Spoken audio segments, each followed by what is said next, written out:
menariknya ya, yang bikin kita ngakak itu adalah terlapornya itu belum jelas, belum ditentukan.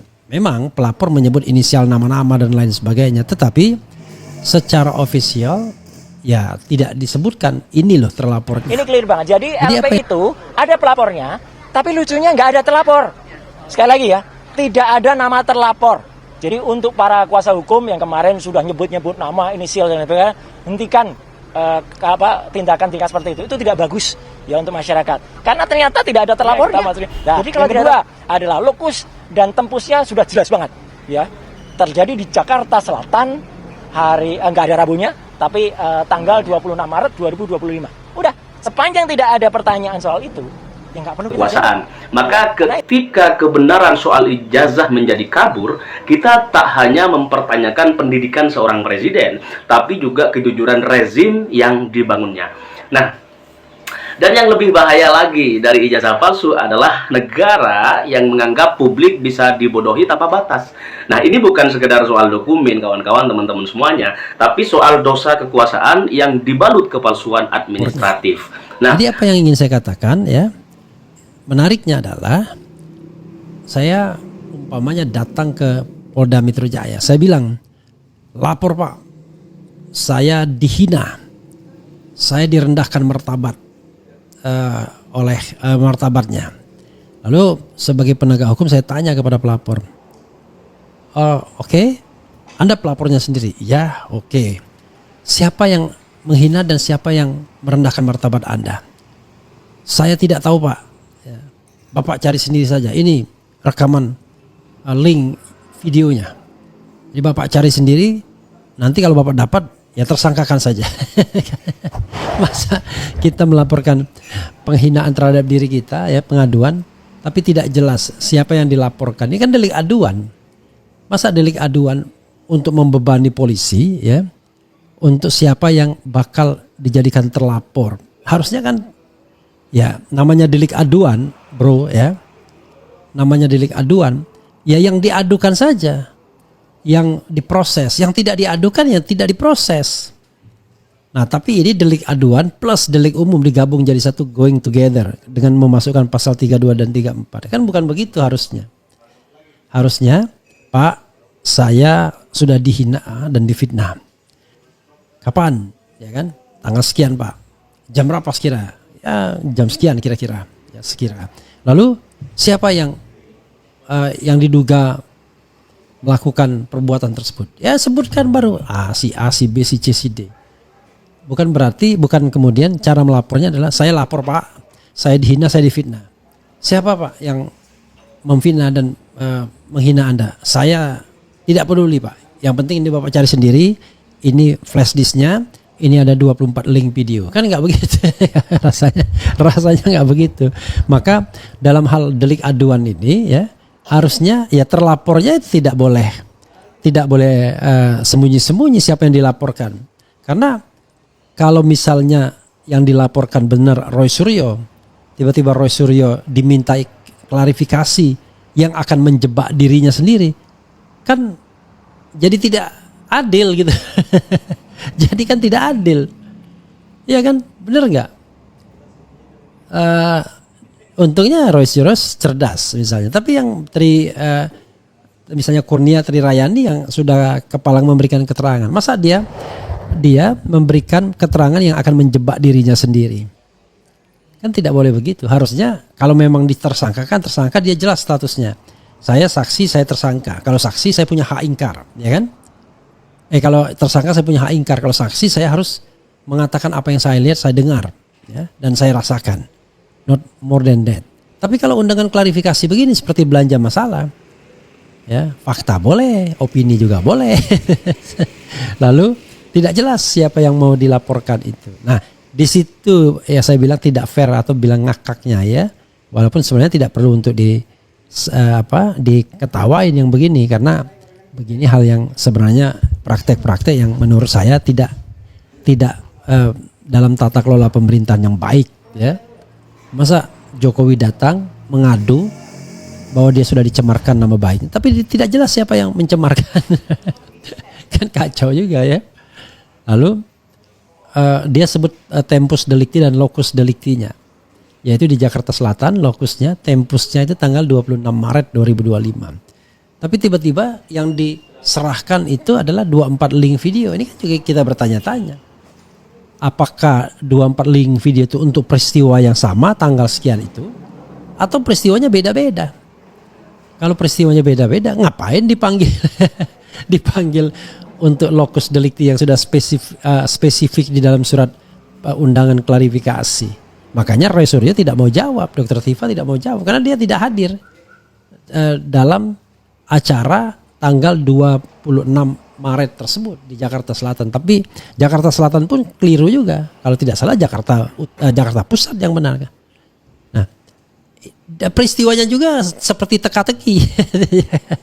Jadi peristiwanya juga teka-teki. Kan tidak boleh berteka-teki kan. Terlapornya jelas, peristiwanya jelas. Nah, barulah kemudian dilakukan sebuah proses penyelidikan ya atas peristiwa-peristiwa yang sudah diadukan tersebut dan teradunya sudah jelas ya, namanya teradu. Baru kemudian diproses. Kalau cukup ditingkatkan menjadi penyidikan, kalau tidak ya sudah. Tidak jadi diterbitkan surat perintah dimulainya penyidikan ya kan. Jadi saudara sekalian, ini aneh ya. Jadi ya begitulah. Jadi terkesan cari-cari masalah ya. Siapa tahu ada orang yang mau ngaku dan lain sebagainya. Karena yang disasar adalah mengkonstruksikan yang namanya ucapan tentang ijazah palsu itu adalah melanggar hak privasi seseorang dan pencemaran nama baik. Padahal putusan MK sudah mengatakan ya kalau pejabat ya nggak boleh protes karena dia pejabat ya, tidak boleh dia kemudian menggunakan pasal pencemaran nama baik ya, pasal 27A Undang-Undang ITE tersebut. Tapi kalau pasal 310 dan 311 ya kita lihat apakah Roy Suryo dan teman-teman bertindak untuk kepentingan umum atau tidak. Begitu sobat RH sekalian ya. Jadi ya saya kira aneh-aneh juga. Kita kecuali kalau kita bukan delik aduan, sekedar pidana umum, Pak. Sepeda motor saya dicuri, ya kan? Itu kan delik umum sesungguhnya, Pak. Tapi tetap diadukan kan? Sepeda motor saya dicuri, Pak. Oke. Oleh siapa? Pokoknya saya nggak tahu, Pak. Jam sekian. Nah itu beda lagi. Tapi kalau misalnya delik aduan pencemaran nama baik, ya kita harus tahu siapa yang kita adukan itu. Masa kita kemudian kasih link video dan kemudian kita nggak mau peduli siapa yang kita adukan. Kan di situ jelas tuh gambarnya siapa aja. Tapi kok seperti berteka-teki atau yang penting pokoknya Anda saya titip nama ini. Pokoknya terserah Anda. Kan nggak bisa begitu ya. Ini kita sedang berdialog ya. Nah, jadi yang benarnya ya dari awal udah ketahuan pengadunya siapa, yang diadukan siapa, peristiwanya apa. Karena itu harus satu kesatuan yang langsung.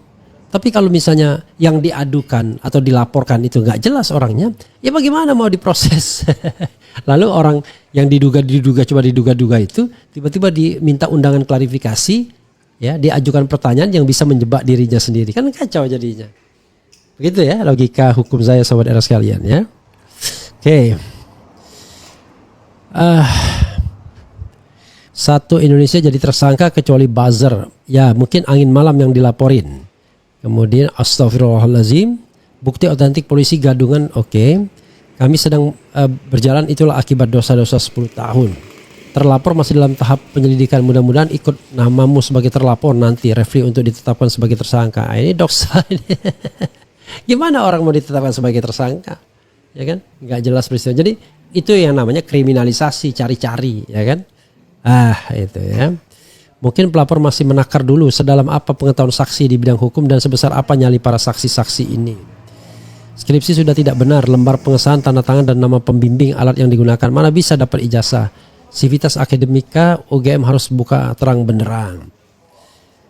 Sambil tes ombak mereka Bang RH, iyalah ya. Untuk menilai loyalitas dan kekuatan mereka ya. Tapi kekuatannya tidak genuine karena kekuatannya dilakukan oleh para buzzer. Yang bertanya sedang mencari siapa yang paling lemah dalam membela dirinya dan begitu dapat yang lemah maka dia yang akan dikorbankan. Ya hanya analisis saja. Kejujuran Mbah Kasmujo hanya sebagai asisten dosen menghancurkan skenario Jokowi.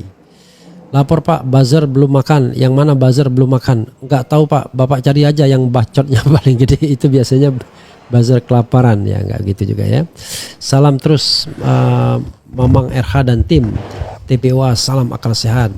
Pengacara Pak Jokowi membawa barang bukti, cuma biarkan polisi yang meliti karena dipraduga tak bersalah, bukan main nuduh sembarangan seperti para sakit hati. Ya Allah. Orang kalau yang namanya melaporkan pencemaran nama baik itu jelas alamatnya, bukan main tebak-tebakan bro. Kalau nyuruh polisi ya kan mencari siapa yang tertuduh, itu namanya bukan delik aduan, itu delik umum. Anda mau ngadu atau enggak? Karena delik aduan itu kalau Anda tidak lakukan pengaduannya batal dia, ya kan? Jadi delik aduan itu peristiwa dan orang itu harus satu kesatuan. Saya ngadukan ini, orang ini, peristiwanya ini, kan begitu. Tidak bisa saya hanya mengadukan peristiwa saja, tapi tiba-tiba orangnya goib, orangnya gelap, kan nggak bisa begitu. Ya. Ini pernyataan mantan Presiden Jokowi bahwa dia telah menyerahkan ijazah aslinya ke Bareskrim Polri menuai tanda tanya ketika Bareskrim justru menyatakan hanya mengantongi fotokopi, bukan dokumen asli. Ada pertanyaan? Iya. Berarti pihak kepolisian sudah mengantongi ijazah milik pelapor JW dan penguasaan skripsi itu. Fotokopi. Tadi saya jelaskan fotokopi. Fotokopi ya. Ketidaksinkronan ini teman-teman memunculkan pertanyaan serius soal transparansi dan kredibilitas institusi negara dalam menangani isu yang menyentuh legitimasi kepala negara. Jika benar ijazah asli telah diserahkan, di mana keberadaannya kini? Jika tidak, mengapa mantan presiden menyatakan sebaliknya? Menyerahkan berkas ijazah asli baik yang universitas sama yang SMA, SMP, SD kita berikan. Sampai sekarang masih di sana ijazahnya. Nah, kejelasan sangat penting, bukan hanya untuk menjawab keraguan publik, tetapi juga untuk menjaga integritas hukum dan demokrasi ke depan. Ketika Jokowi menyatakan bahwa ijazah aslinya telah diserahkan ke Bareskrim Polri, publik sempat berharap ini menjadi titik klarifikasi dari polemik panjang yang membayangi otoritas moral dan legal kepresidenannya. Namun harapan itu seketika runtuh saat Bareskrim, teman-teman, sekali lagi, institusi penegak hukum yang seharusnya menjadi perpanjangan akal sehat negara, justru menyatakan bahwa yang mereka miliki hanyalah fotokopi, bukan dokumen yang asli sebagaimana dikatakan oleh Jokowi. Nah, disinilah absurditas politik mulai menjelma jadi ironi nasional. Kita diperlihatkan dua versi kebenaran dalam satu negara hukum.